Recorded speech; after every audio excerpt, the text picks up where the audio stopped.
So, sort of along the lines that we were talking about with aging, we often talk about our practice, as a day-to-day thing to meet day-to-day challenges, and which is really an important part of it. But what we don't, I think, talk enough about is how it prepares us for the big challenges, a big loss, an illness, a move, a loss of a loved one, the ones that come unexpectedly often and kind of can blindside us if we don't have some um, preparation in place for the bigger challenges. So I want to talk this morning about that. The title of my talk is Ready for Anything, which is a little tongue in cheek because obviously we can't be ready for anything. But just on how to be prepared for when we get caught with a big storm comes our way.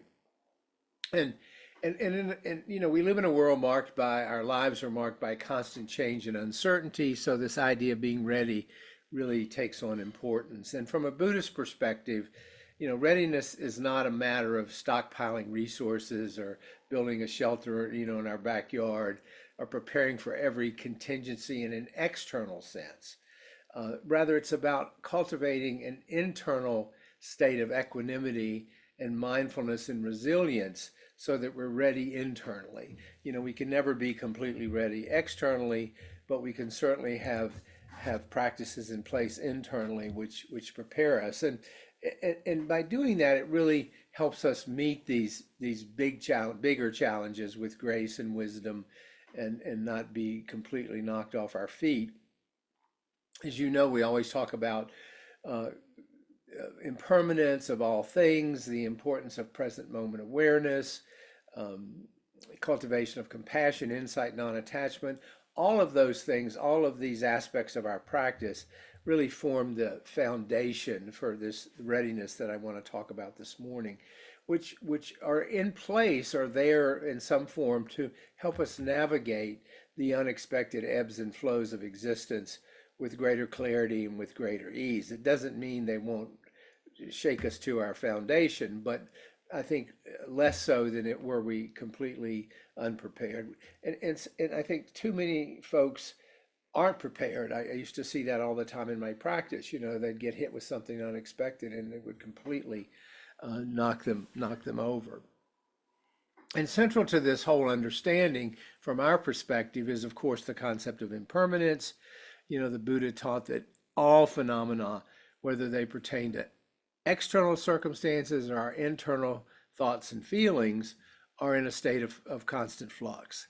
Nothing in life is fixed or predictable.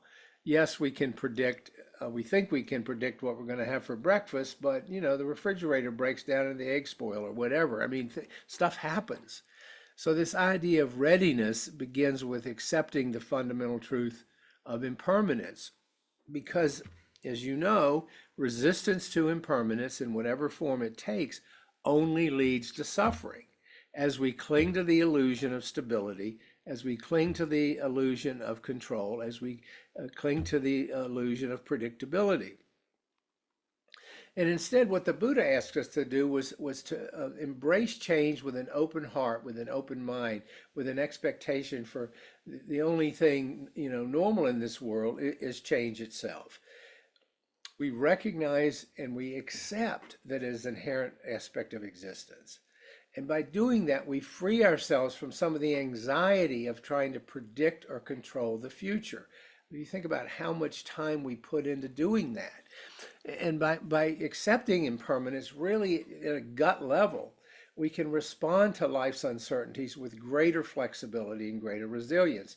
Again, it's not 100% protective, but it sure helps us stay grounded or better grounded when the stuff hits the fan.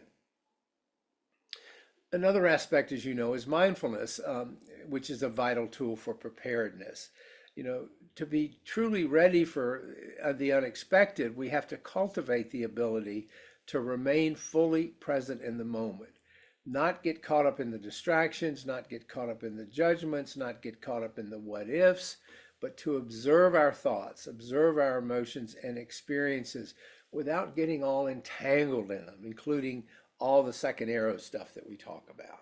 And this clarity of awareness helps us respond to challenges skillfully rather than just reacting impulsively. For example, when we're faced with a fairly large unexpected difficulty, it helps us remain calm and grounded so we can think clearly and assess the situation objectively.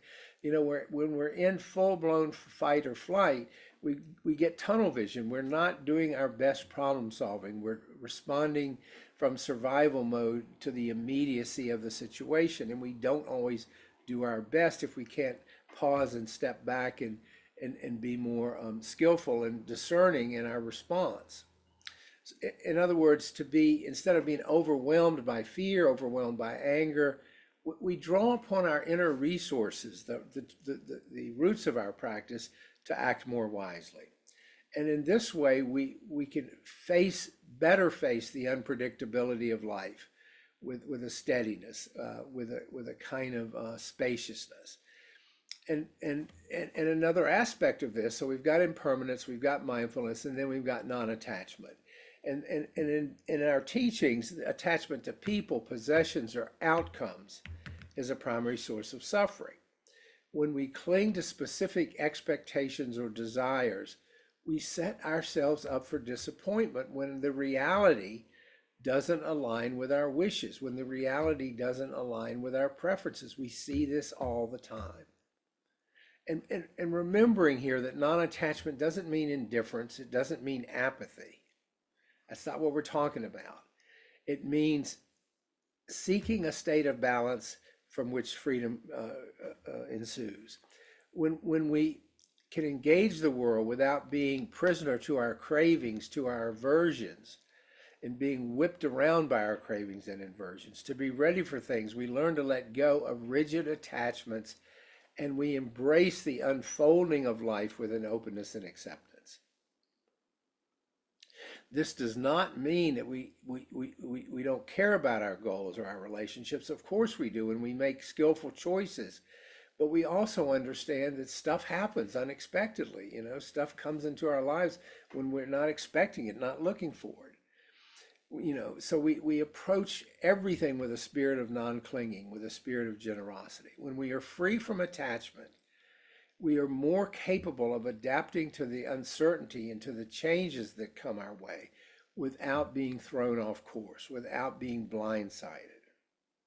So we maintain some sense of groundedness, some sense of inner peace, regardless of external circumstances. It's that idea of the port in the storm. Readiness for whatever's coming down the pike involves cultivating compassion also for ourselves and others, understanding that we're not going to always get it right, that life's challenges can be difficult to face, especially alone, and that our community, our interconnectedness, is there to remind us we're never truly isolated. And by doing that, we strengthen our ability also to support others when they're in times of need, and that we can ask for their support or draw on their support when we're faced with our own struggles. Any of these challenges aren't well handled in isolation, as I said, by ourselves. We need community. And the compassion softens us both toward our own response and in responding to others. It helps us approach life's uncertainties with kindness rather than fear or reactivity.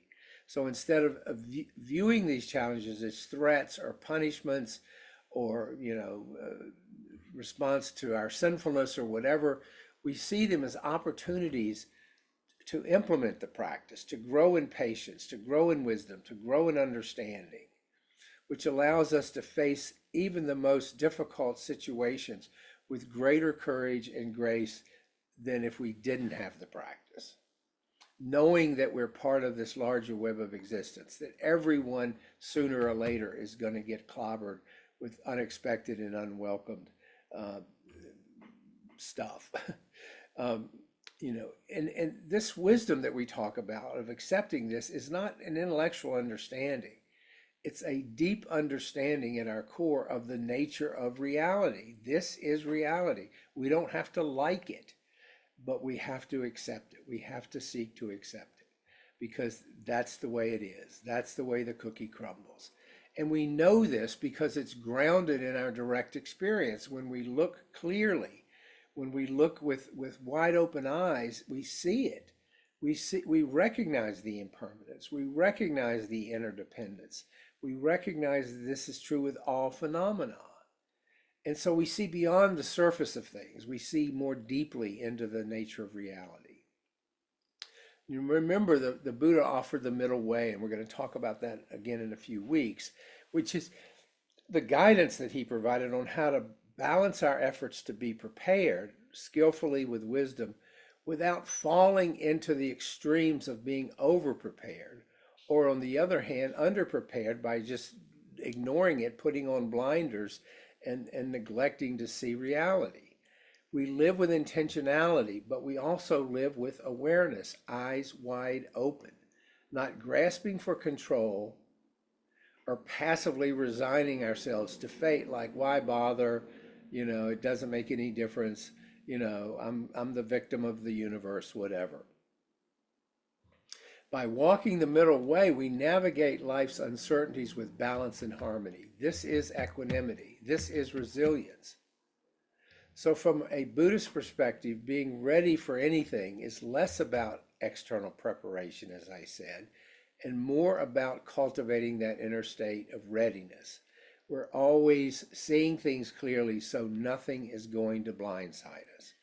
By embracing impermanence, by practicing mindfulness, by letting go of attachments and nurturing compassion and wisdom, all of those things, we develop the resilience and we develop the clarity to face life's big challenges and little ones, but certainly the big ones, with equanimity. The Buddha fully understood this. He understood that we need to stay grounded in the midst of the storm, or we're really going to get knocked off balance, and the suffering is going to just go through the roof. This readiness is not about eliminating uncertainty. We couldn't do that if we tried, and boy, we try. But about transforming our relationship to uncertainty, meeting the unknown with courage, with openness, with wisdom, and with a peaceful heart. I know stuff happens. I'm ready for it. I don't want it. I don't like it, but I'm going to see the reality of it. And in doing this, we embody the Buddha's teachings. We live fully in the present moment. We respond to life's ever-changing circumstances, ever-changing circumstances being the operative phrase, with skillful means, and with a deep trust in the unfolding of the path, notwithstanding all the uncertainty that comes with it. So that is some thoughts on ready for anything.